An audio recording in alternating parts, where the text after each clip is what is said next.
This is Pastoring in the Digital Parish, your resource and connection for leading ministry in digital spaces. My name is Ryan Dunn. I, too, work in the digital ministry space. At the local church level, I lead the digital ministry for a tiny church in the neighborhood of Nashville, Tennessee.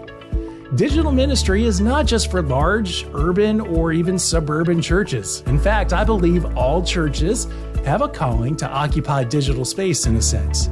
And this is because such a large portion of our population spends significant time in digital spaces.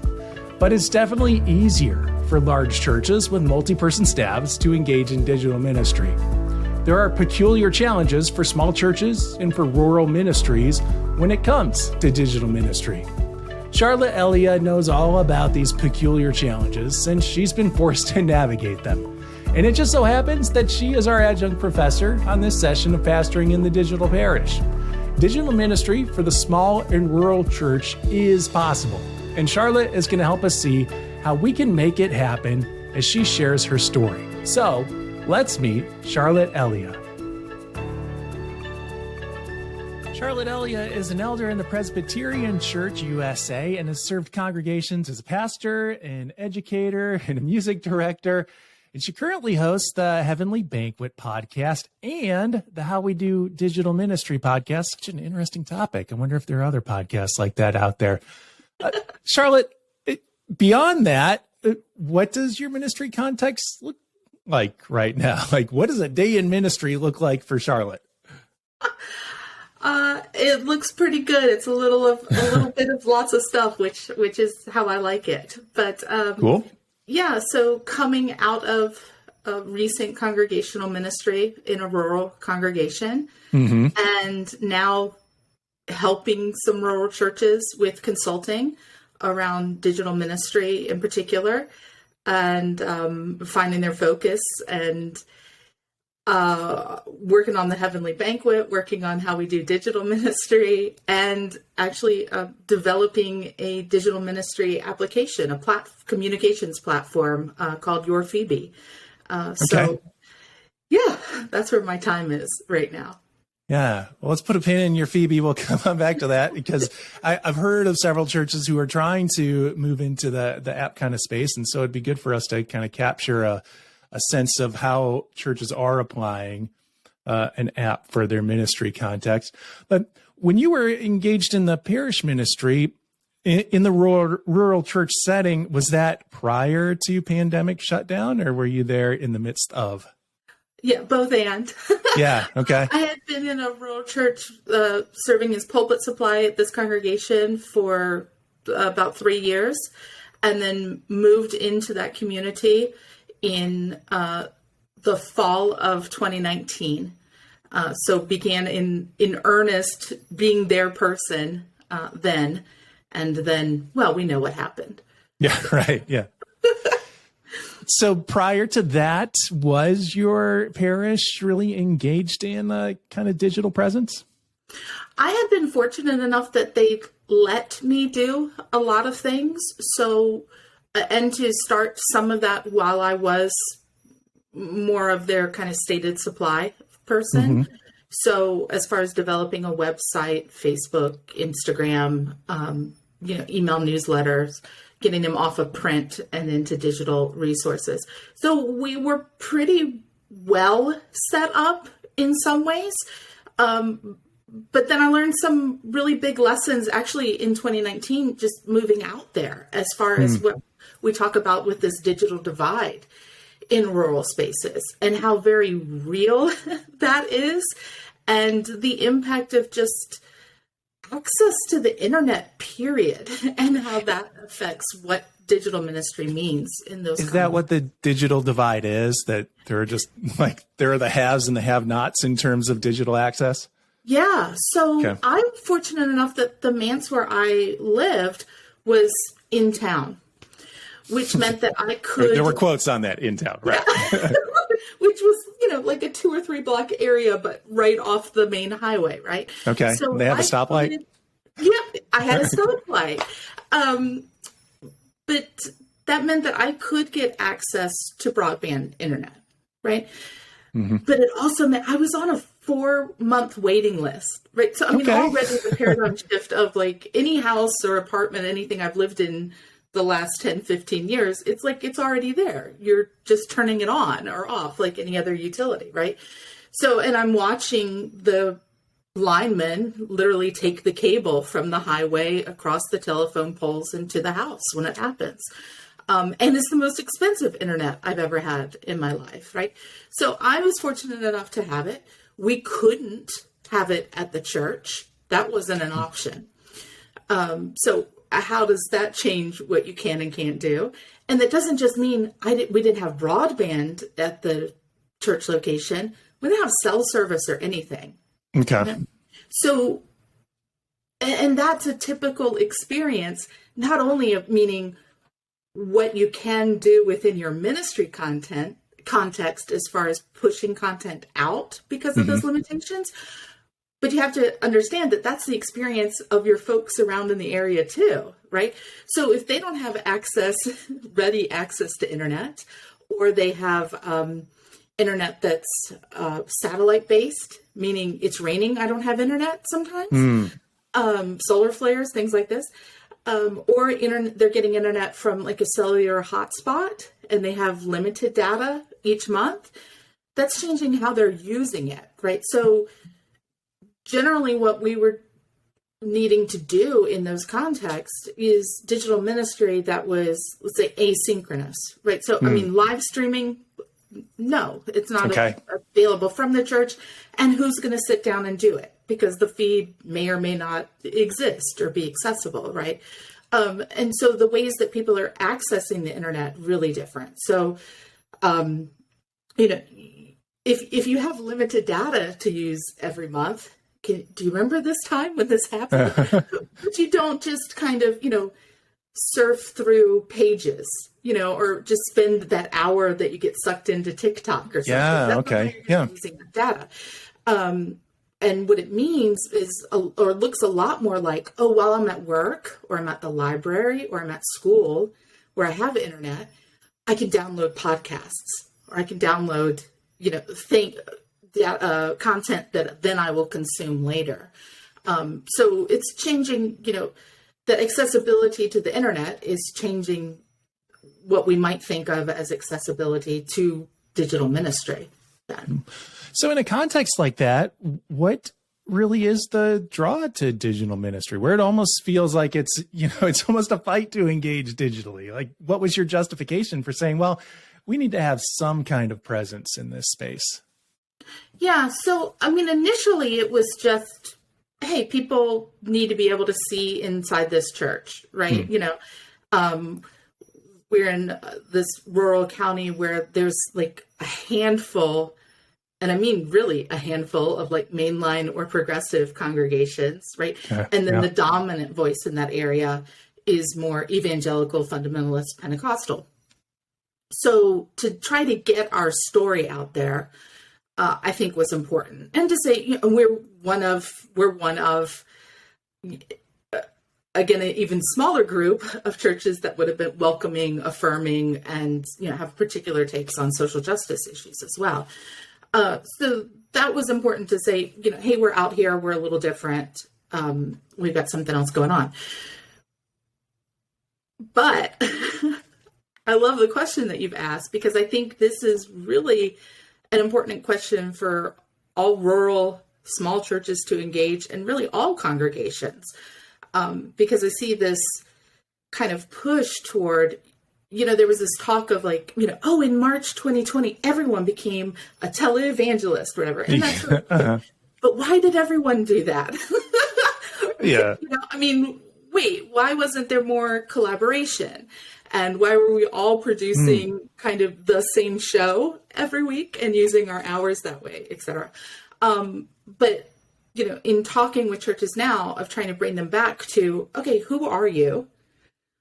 What is the point of digital ministry for you? What are you trying to do? Is it just get your story out there, let people have a glimpse of your community kind of as they're seeking and wanting to come in? Is this about supplementing for your congregants and others when they can't be there in person? So what are the goals? What are we trying to do here?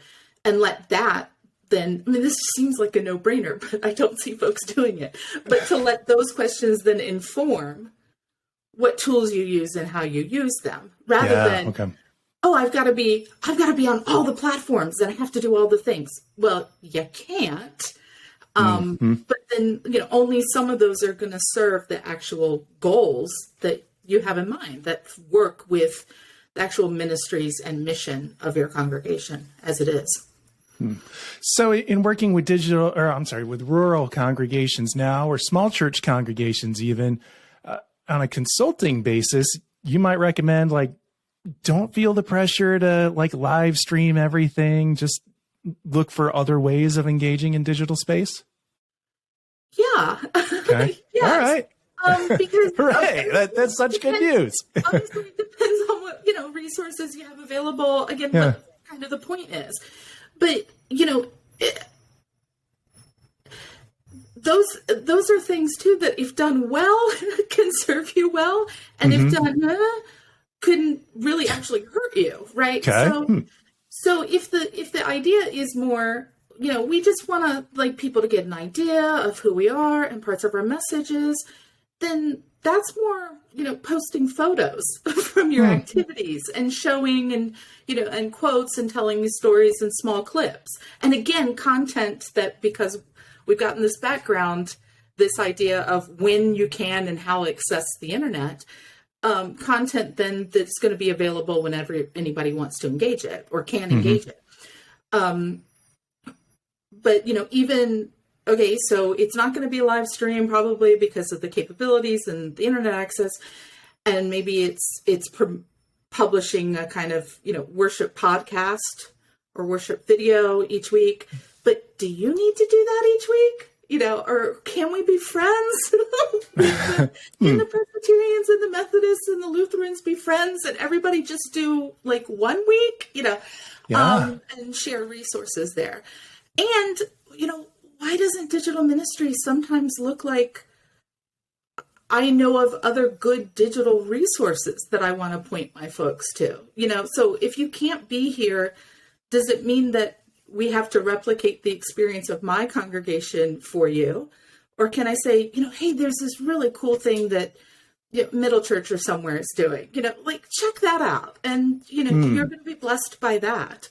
But do we all need to be doing the same work in the same way? And I think in a lot of contexts, no. And just the impossibility of resources of time and energy and everything else means that's a definite no. So if you can be on one platform or two platforms, but be on it well, tell your story well, I think there's real advantages to that. Is that shifting from a creator mindset to kind of a curator mindset? It could be. Okay. It could be. I think it's also saying, the creator mindset for a pastor is, well, there's this one really important piece of content that has to come out every Sunday morning, right? I've heard there's a lot of pressure around there too. Yeah. Thanks. So how are we best sharing that too, right? And sometimes in some places that is a live stream, but some places you don't have the volunteers to do that well, and some places that might be a sermon podcast, but also that takes so much longer to edit, probably than I think a lot of people think about, so it's really thinking through these poor folks out in, everywhere, but rural and small churches too, they were overextended before any of this happened, right? And so they're still working at this breakneck pace that is unsustainable, and it's just reality. You can't do it all. And you weren't before the pandemic.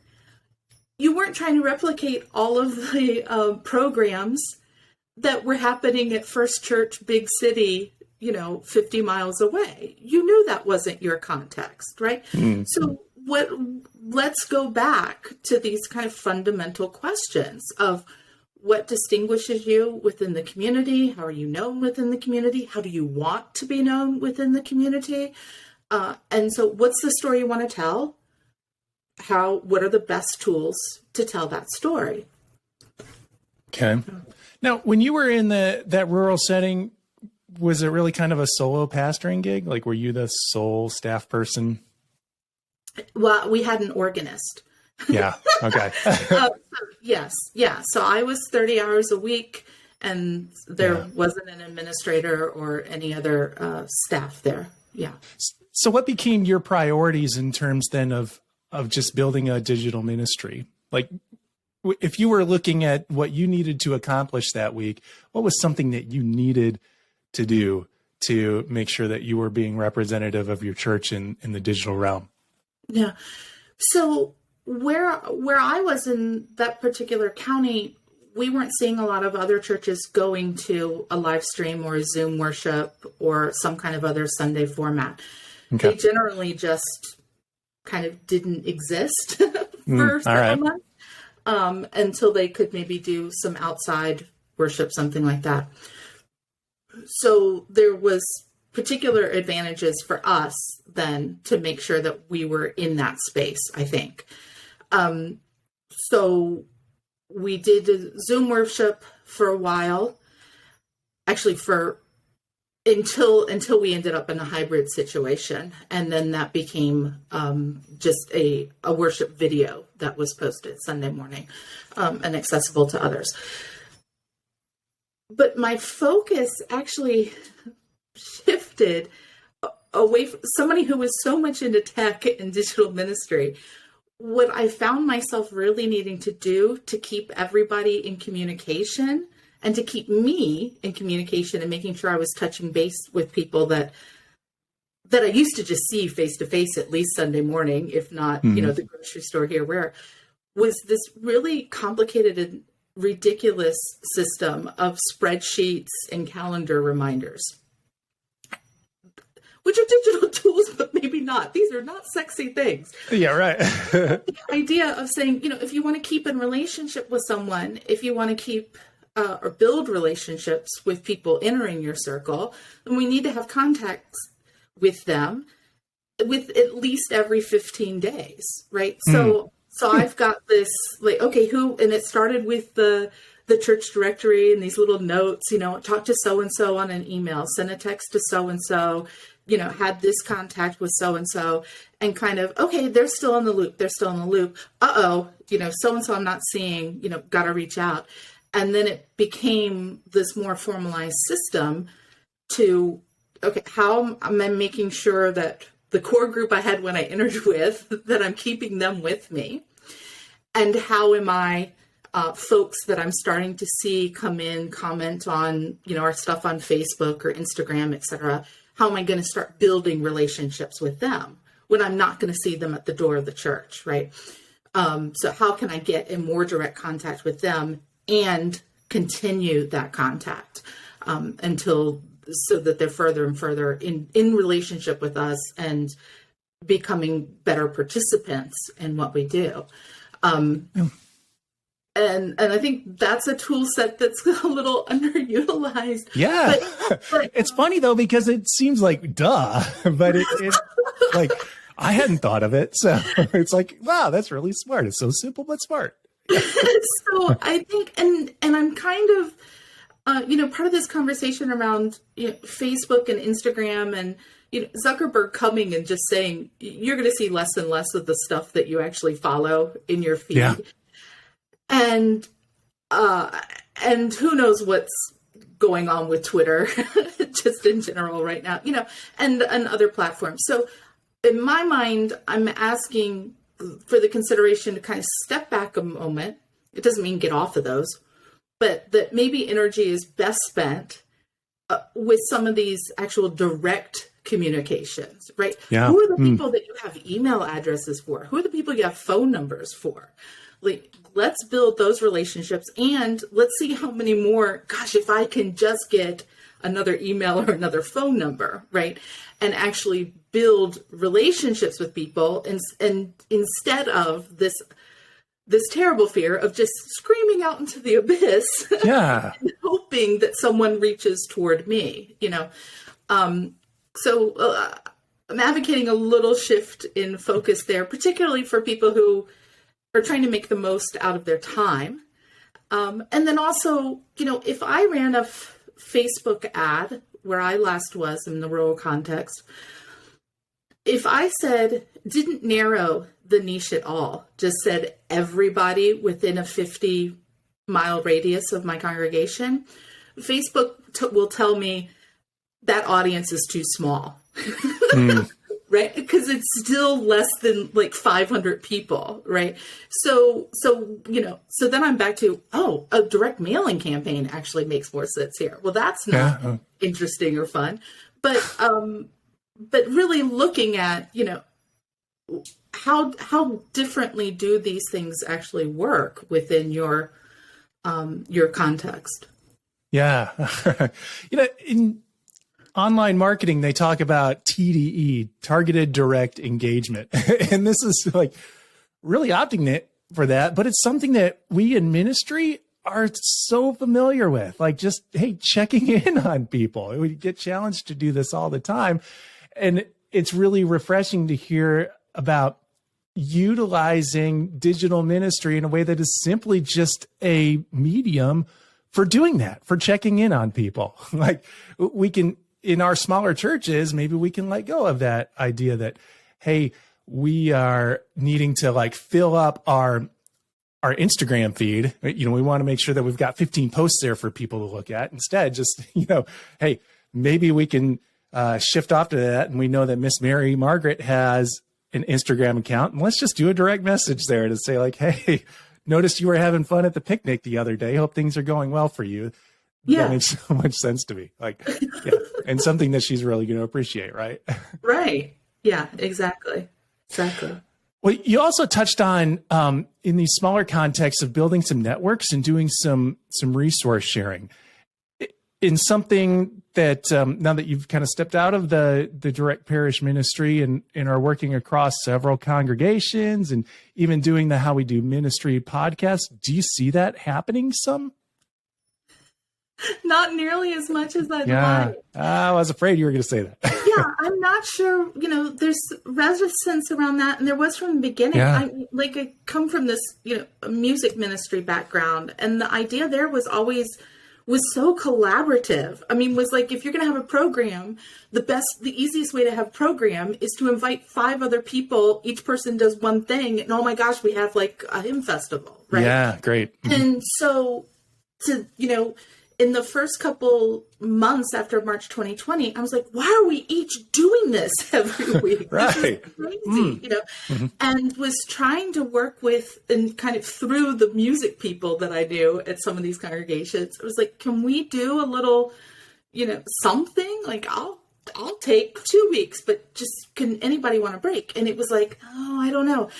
I think there's some lack of trust there. There's some fragile egos around that. But I think the pace at which everybody is and has been working is obviously unsustainable, and something's got to happen for, most everyone who isn't, some huge multi-staffed congregation. There are 2 churches that I'm working with that are sharing a Zoom Bible study now. In theory, I mean, because it seems to have, this ownership of this one church, right? Even though it's 2 Presbyterian churches that are like, 20 miles away, and that's ridiculous that they both kind of exist. But so some sharing of resources there, but in general, I think that's just a huge missed opportunity, and that we're going to have to let go of some things and really, if someone else can do it, and even if they can't do it as well as you, it's a gift and it's a blessing, and yeah, maybe your people see so-and-so and they're not as great a preacher of you as you are, then good on you. I mean, I don't, but, Yeah, I think that's a huge missed opportunity there. Because it's also the culture and the culture and the spirit of the internet and digital everything is collaborative, right? I mean, we're collaborating right now, right? I mean, we're in this conversation, we're in kind of similar orbits, etc. And so that's fun, and we can both learn from each other. And it's not, there's nothing competitive about that, right? And that's, editing Wikipedia together and everything, was this idea of we can create content and we can refine it together, and I can stitch Twitter video, TikTok, we build on each other's content, and I'm not seeing that really in digital ministry yet.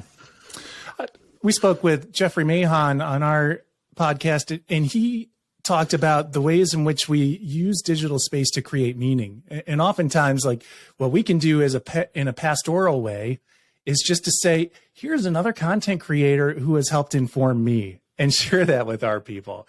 And that's totally normal in digital space. And yet as pastors, we just, for some reason, we feel threatened by doing that, to admit that it's like, oh my gosh, I got a lot of meaning out of the How We Do Digital Ministry podcast. And for me to then go and share that, I don't know, there's this fear there that's like, oh, I'm giving something away there. Like, I don't know if people are going to respect me as much for doing that, but it's normal in digital space. Yeah. And I think, back to that kind of curator question or something, do we all have to be on TikTok? I don't have the face for TikTok, and I don't have the time to really, I spend a lot of time on TikTok. Yeah, I don't have the other time on TikTok to be like, what's current? Where are we in the discourse and whatnot? But I know some content creators that are, and that are really good at that. So, let me share their videos. Let me point other people toward them.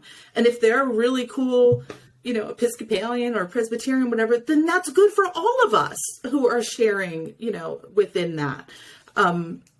So let them handle it. I'm not going to be a celebrity pastor. But why do the rest of you think you are? Yeah, or even feel the need to be. Yeah, and it's okay to admit that. Like, we don't all need to shoot for being the celebrity pastor. It's okay. Well, let's come back to your Phoebe, because I've heard a number of churches who are investing themselves now in creating apps. What are some of the utilizations or utility? What's the utility of a church having an app specific for their ministry? Well, your Phoebe is actually quite different than that. So okay, cool. It's a communications platform that would be used by a church administrator or a pastor, staff, whoever. And one of the main things it does is actually automate the system I was using with spreadsheets and calendar. Okay. Yeah. But it collates social media streams, SMS, text messaging, or phones, emails, kind of all of your communication streams into one platform. So that means both, it has a social calendar where you can push things to, of course, Facebook, Instagram, Twitter, LinkedIn, Google My Business, all from one spot. But it also means that I can look at one person's contact page from my congregation or a visitor, and I can see as one conversation all of their engagements through all of those streams. So I'm getting a better idea in my mind of what their experience then is of our ministry and our communications going out. So, what email blasts have they actually opened? Where are they in, a text conversation with me or another staff person? Where might they be in other automations as far as volunteer reminders, filling out forms? So a kind of hopefully more full experience on both ends to be able to really see their engagement and to take advantage of each engagement, right? To say, oh gosh, so-and-so just keeps coming back to that choir page on the website. I think it might be time to sick the music director on that, so things like that. But so a tool really for engaging folks rather than like you're talking about an app that a congregant might have on their phone. Okay. Well, we're drawing to the close of our time, but you threw this question on me. I want to throw it back at you. What is the church going to look like in 5 years? Well, we're going to have a lot less congregations. And I mean, everybody knows that. We knew that 10, 15, 20 years ago. It's happening at a more rapid pace. Let's really have serious conversations about those resources and how we want to use them, and where congregations want to collaborate and join together, and what extravagant works of love they can do as with the financial resources, et cetera, that they're going to end up with there and give back to the communities. I also think we're going to see more churches lean into their niches. And I think this is going to be great. I mean, we're seeing more of that with some digital ministry or the purely online ministries.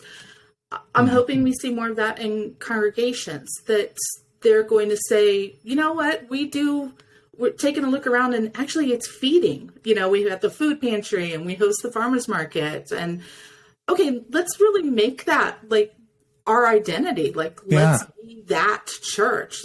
That's how the community knows us. Let's lean into that. We're the church that when the classical musical groups want a place to perform in this county, they come to us. We've got this great sanctuary and this beautiful organ, and that's the space, That's our thing. Capitalize on that and lean into it. And to really focus then